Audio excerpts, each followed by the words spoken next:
I'm on a mission to find 2 hired maids of the castle," he said, the words coming slowly to hide some of his northern accent.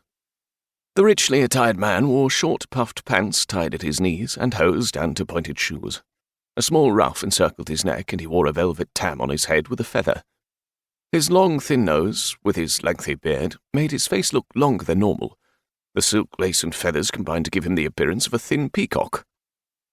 "For whom do you seek?" the peacock asked, squinting his already small eyes. He motioned to 2 guards who ran over with their muskets in hand. "Anna and Dorothea Montgomery. I've been told they're employed at Sudeley Castle. Their sister has sent me to retrieve them." The man's arched brows rose high. "The Montgomery sisters? Why, yes, they are indeed present." He smiled, his eyes going to a row of windows on the 2nd floor. "In fact, they are in the 3rd window to the right of the arch there." Callum dismounted, holding the reins easily as he walked closer to the castle, Rye clopping behind him. "Could you call them out?" The thin man planted beringed hands on his hips. "I think you should climb up the trellis and surprise them." He pointed to a ladder-like structure that was built to hold the abundance of blooming pink roses under the window. Callum glanced at it and back to the smiling man. "It will not hold my weight." "Oh, it will. I've climbed it several times." Callum looked pointedly at him and then down at himself. "That means nothing. It will not hold my weight."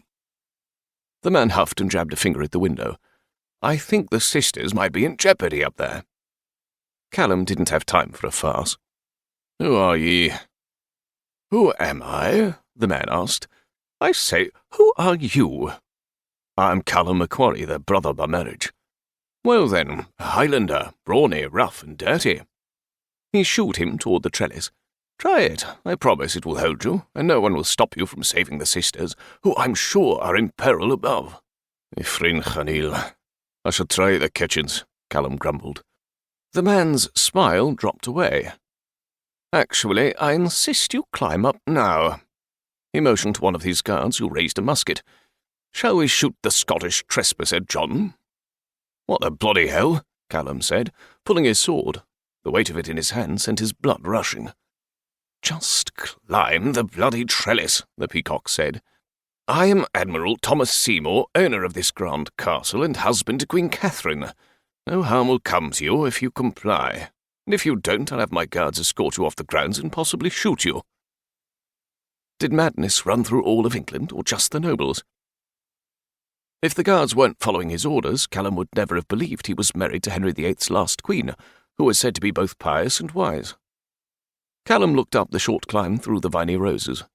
Oh, but Sudeley was a palace, not a castle with any sort of defence, unless one counted thorns as a deterrent. "You're bloody mad," Callum said.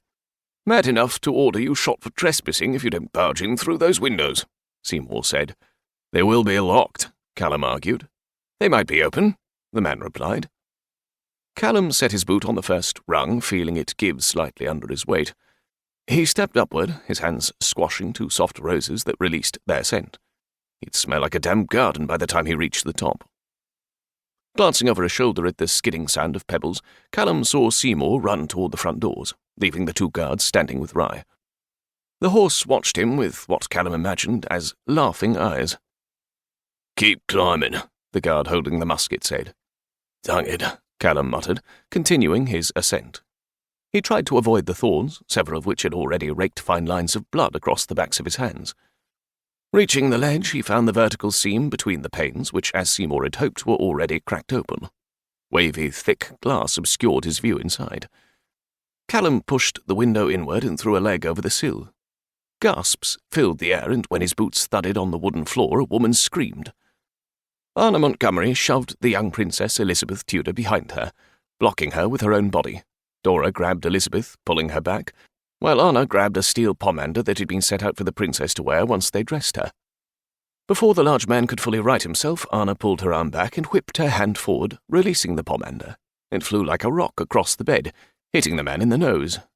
"Perfect aim." "Bloody hell," the large man yelled as the metal ball cracked open, exploding cloves and dried orange peel all over him and the floor. "Pound, pound, pound. What danger befalls my sweet ward, Princess Elizabeth? Open up."